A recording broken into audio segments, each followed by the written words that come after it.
This way, this way. We're on our way to a bunch of exhibition battles, and the main event is a borough battle. Basically, they're having Manhattan and the Bronx versus Queens and Brooklyn. New York's been dead. It's been quiet. There's nothing been going on, you know. The pandemic kind of f***ed it up. It's a great opportunity for us to let loose, dance with people we've never danced with before, battle people we've never battled against before, you know what I'm saying? Like, we're representing our borough, you know, that's a big thing in hip hop. You gotta represent who you are. So, I'm excited. What's up? Why are you not battling then? You over here? I'm on the camera today.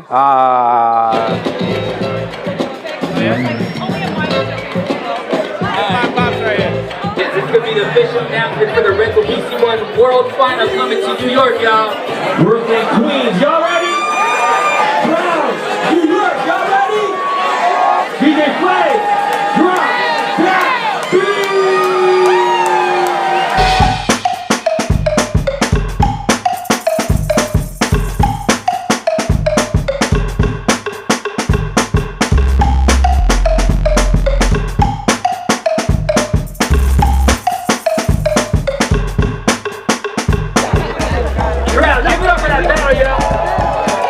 Happy, I'm grateful that I'm part of this, I'm part of a lot of things that I had to bring New York back.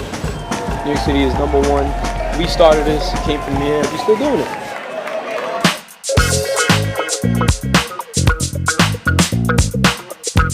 We were planting the seeds and are now considered the foundation of a global culture. We were just young people having a good time being rebellious. For a lot of people, it was their very first time ever seeing people dancing and spinning around on their heads and all kind of crazy stuff, and blew people away. They just never seen it. It got on the news, it got all over, it just exploded for all of us.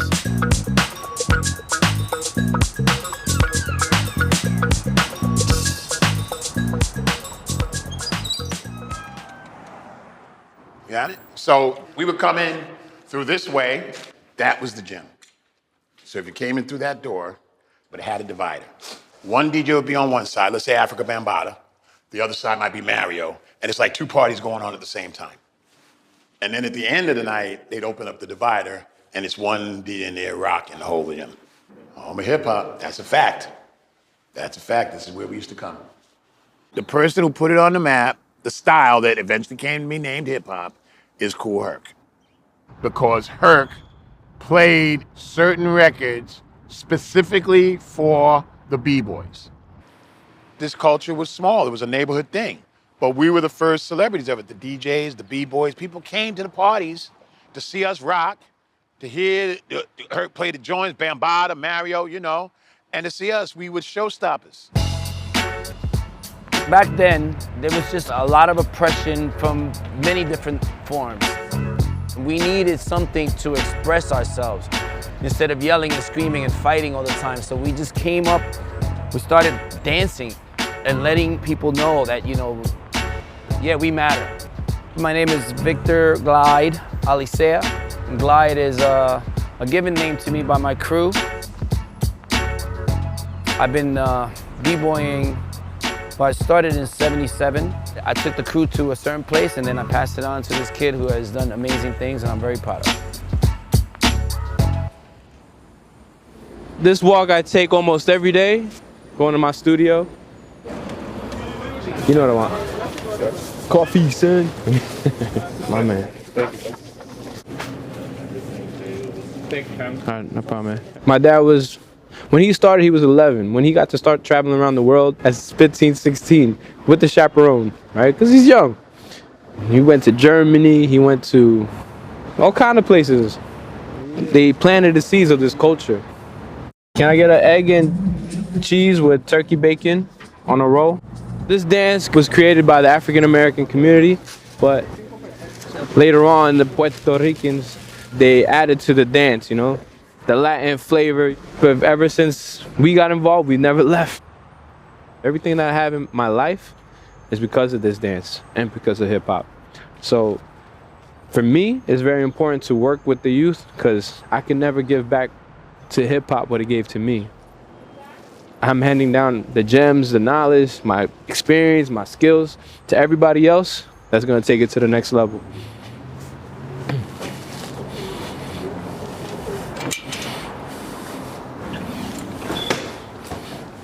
So there you go, boom, sit down, sit on the wall, bam. Now try to bring your feet to your face.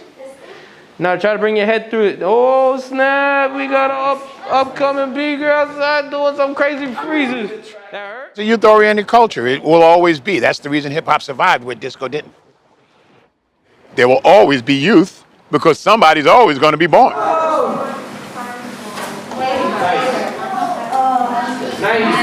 go up 90, yes. Oh, you saw that? It was a dance created by the youth, and to this day it's continuing to touch different people, and they get to add to it. Good job. Come on, everybody, great. You guys are doing great. Let's work on some stuff you guys want to work on. Let us know what you want to learn. Put your hands in, ready? Count of 3, we're going to say dynamic, ready? 1, 2, 3, dynamic.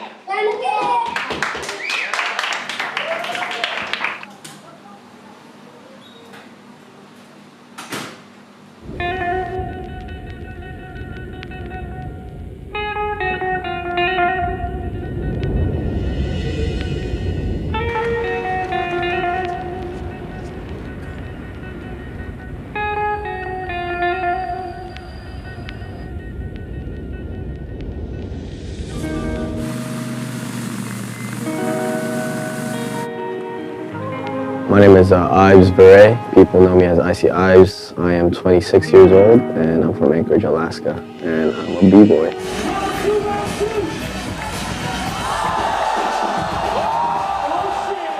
Two-time national breakdance champion, Anchorage's own Ives Beret. Alaska's artists, they shine in many ways.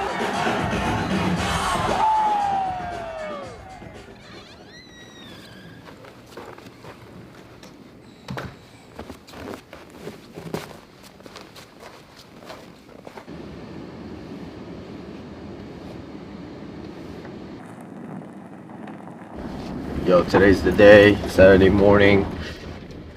Been excited for this day. We're on the way to the workshops right now at the Underground Dance Company. Obviously, we don't get much sunlight. The sunlight goes down at like 4 p.m. It stays dark all morning too until like probably, I want to say 10. I have been dancing for 15 years now. The beauty of Alaska is really nice, and it's made me the person I am today because we're isolated.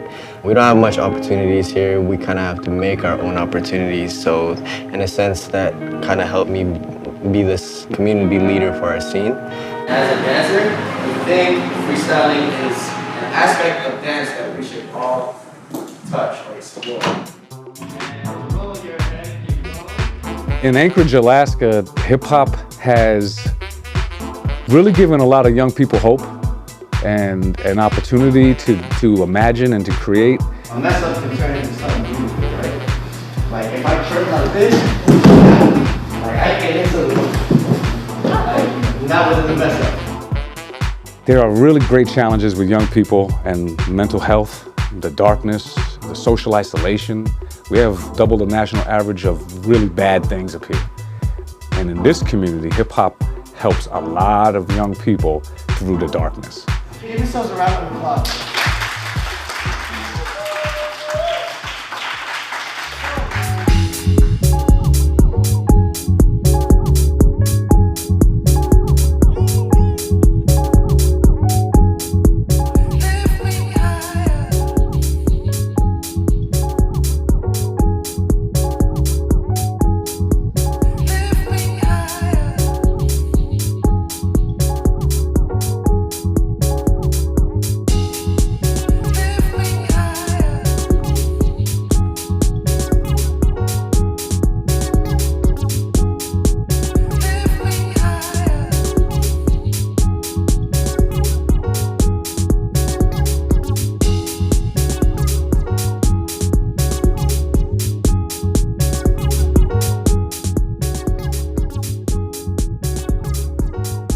Stereotypical b-boy life is basically just being broke and going couch to couch, surfing, going jam hopping, and living your paycheck by hopefully winning the next jam, you know? And for me, I actually lived that lifestyle before, and it's not a lifestyle that I would want any of the younger generation to ever go through.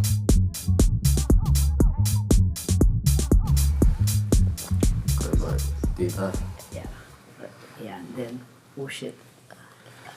Nice and tight. Yeah. I will fold in. Hold it on both. These are your tricks, okay? Yeah, it's good. I don't even understand what's that kind of dancing was, you know. I don't know. Maybe they're just a gang like that, you know. I cannot believe that he can do that, Sats. His very first out-of-state battle, my parents were like, no, you're not traveling by yourself. You were what, 16 at the time. So he talked to me and I'm like, okay, I'll go with you. So me and her went. I supported him when I saw him that he had a cause, or he's not just wasting his time, you know, because he met a lot of people, like mentoring them into dancing, into arts, you know. So I'm proud of him, you know. Yeah. Almost. Keep going. Yeah! Alaska problems. Yo, we out here.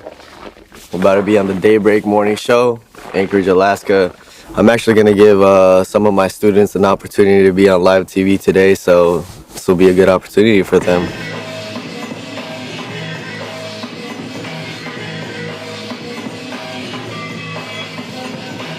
When I first met Ives, I asked Ives, why do you do this? What's your motivation? And I've never heard Ives say anything outside of the culture.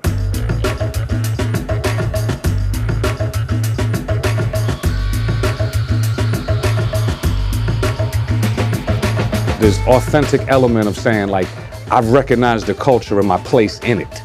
Like, you looking for the skill, you looking for the element. And yeah, competitive, battling, that's culture. That's definitively culture. What happens at the end of a battle? Love. You give dap and you embrace. It inspires me to give back to Alaska 10 times. Ives sees the value of hip hop at the core. So yeah, he's gonna practice it really good. He's gonna work hard and discipline, but he wants to bring people along into the values. How you can build your community and inspire others. How he translates that is through b-boying. 1, 2, 3. Without you, man, I wouldn't be receiving this today, so I appreciate it. Brother, you did the work. I just put my part in. For sure.